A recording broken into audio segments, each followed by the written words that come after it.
The call came 11 months after his last day.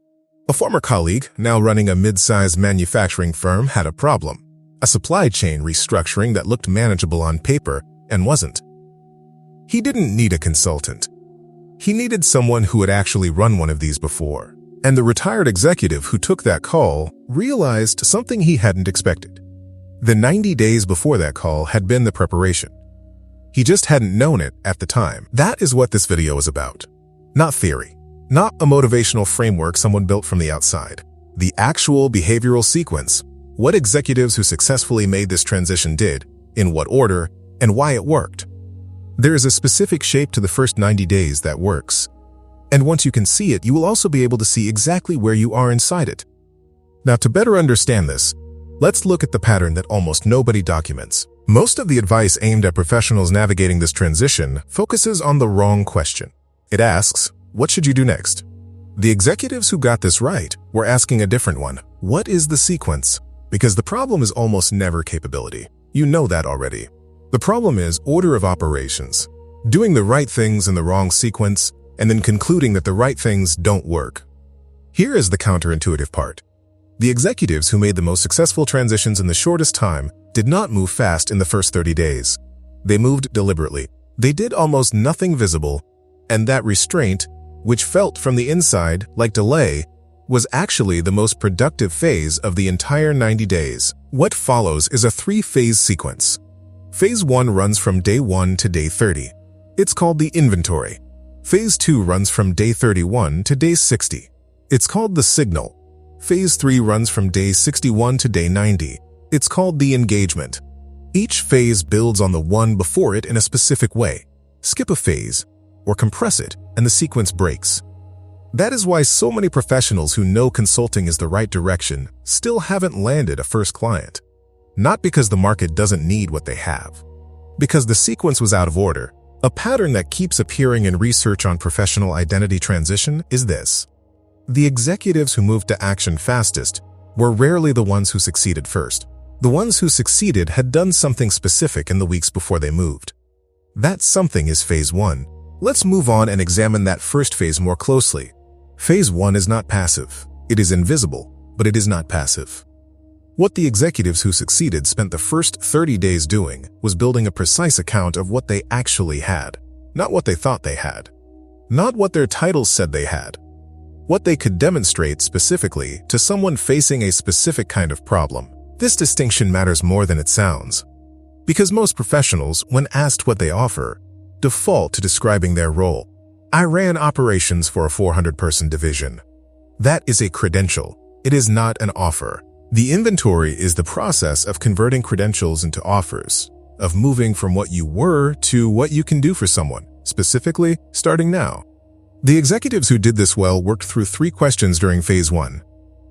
First, what problems did you solve repeatedly across your career? Problems that recurred, that others found difficult, that you found navigable. Second, which of those problems still exist in smaller organizations, in younger industries, in sectors adjacent to yours, where your experience would be disproportionately valuable? Third, who already knows that you can solve those problems? Not the whole world, just the people who watched you do it. The answer to the third question is the most important thing phase 1 produces. Because the first client, in almost every successful case this pattern appears in, was never a stranger. They were someone who already knew. Someone who had watched, worked alongside, or been briefed by the executive at some point in the previous decade. The inventory doesn't generate a client list from scratch. It surfaces one that already exists. Research on how senior professionals generate their first consulting engagements consistently shows the same finding. The majority of first clients came from existing networks, not new outreach. The question is not who you need to meet, it is who you have already met and whether they know you're available. Phase 1 answers that question. By day 30, the executives who succeeded had something specific, a short, precise account of what they could offer, to whom, and who in their existing network already had evidence of that capability. That is the only output phase 1 needs to produce. Not a website, not a LinkedIn update, not a business card. One clear, specific account. This is where things get interesting, because phase 2 is where the work becomes visible, but not in the way most people expect. The instinct, for high-achieving professionals is to announce, to update the LinkedIn headline, to send a broadcast email, to tell everyone simultaneously that they are available. The executives who succeeded did something different. They signaled, selectively, specifically, and in a register that matched the relationships they already had. The distinction between announcing and signaling is not semantic. Announcing says, I am available. It is broadcast. It goes everywhere. And because it goes everywhere, it goes nowhere with any particular weight. Signaling says, I've been thinking about the problem your organization is facing, and I have something that might be useful. It is directed, it is specific, and it arrives inside a relationship where credibility is already established. What the successful executives did in Phase 2 was reach out to between 5 and 10 people from the inventory's third list, the people who already had evidence of their capability, and initiate a real conversation. Not a pitch, a conversation. I've been thinking about what I want to do with this next chapter, and I've realized there's a particular kind of problem I'm well positioned to help with. I'd value your perspective. That is not a sales message. It is a professional peer opening a door. And here is what the inventory made possible. Because those 5 to 10 people had been identified specifically, because they were chosen based on existing relationship and existing evidence, the conversations that followed were not cold. They were continuations. The expertise was already in the room. The signal just made it available. In the majority of cases that follow this sequence, the first inquiry, would you be open to talking about working together, came from within the Phase 2 signal network. Not from the wider broadcast, not from a website, not from a cold approach. From someone who already knew, who had now been reminded, and who had a specific problem on their desk. The first client was never a stranger. They were already in the network. Phase 2 simply made the expertise available to the person who is most positioned to value it. Which brings us to the question Phase 3 answers. When the inquiry arrives, what does a first engagement actually look like? And what do you do with it? Before we get there, a note on where to go if you want the full week-by-week structure behind what's been covered here. The Second Act Blueprint is a 6-module program built around exactly this 90-day sequence, with the specific frameworks, the weekly decision points, and the language templates that make each phase executable rather than conceptual. If this video has given you the shape, and you want the path, the link in the description is where that lives. Now let's take a closer look at Phase 3, the engagement. The first engagement almost never looks the way high-achieving professionals expect it to. It is smaller, it is more specific, and it is more confirming than most people anticipate. The executives who succeeded reported something consistent. The first paid engagement, regardless of scope, produced a feeling that no amount of planning had. Not just confidence, something more precise than that, the feeling that the mechanism still works, that the capability still turns into consequence, that the equation still holds.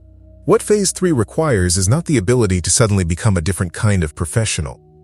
It requires the ability to scope correctly, to take something that might feel like a large and undefined offering and shape it into a bounded engagement that a client can say yes to. The executives who got first engagements framed them as defined projects, not open retainers. 90 days, 3 deliverables, 1 specific outcome. That structure does 2 things simultaneously. It makes the decision easy for the client. They are not committing to a relationship. They are commissioning a defined piece of work. And it protects the executive. It creates a contained space to confirm what the work actually looks like on their terms before scaling it. So the sequence, complete, looks like this. Phase 1, 30 days of building a precise account of what you have and who already knows it. Phase 2, 30 days of making that expertise available selectively to the people most positioned to value it. Phase 3, 30 days of executing a first engagement, scoped tightly, delivered fully, and used as the foundation for everything that follows. Now, the objection that belongs here.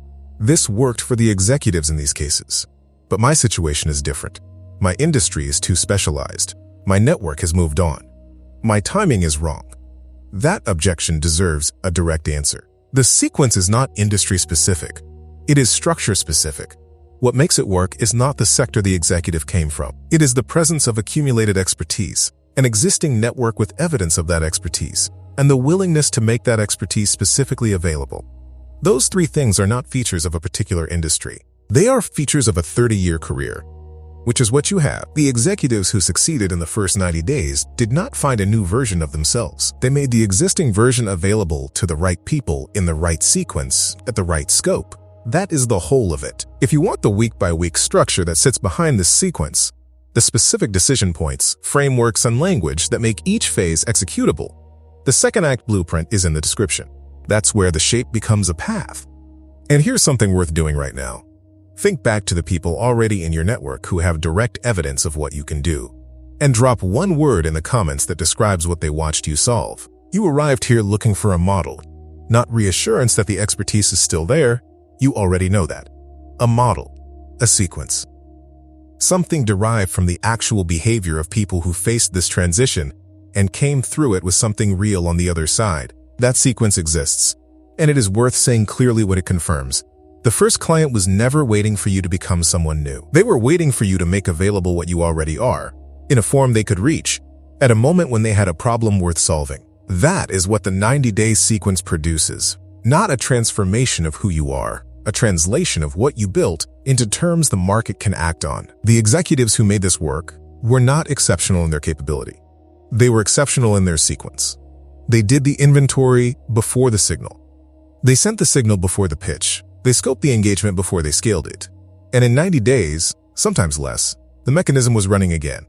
Not the old mechanism, not the institutional one that required a title to function. A new one, portable, self-directed, answerable to no one's calendar but their own. The expertise doesn't retire. Only the title does.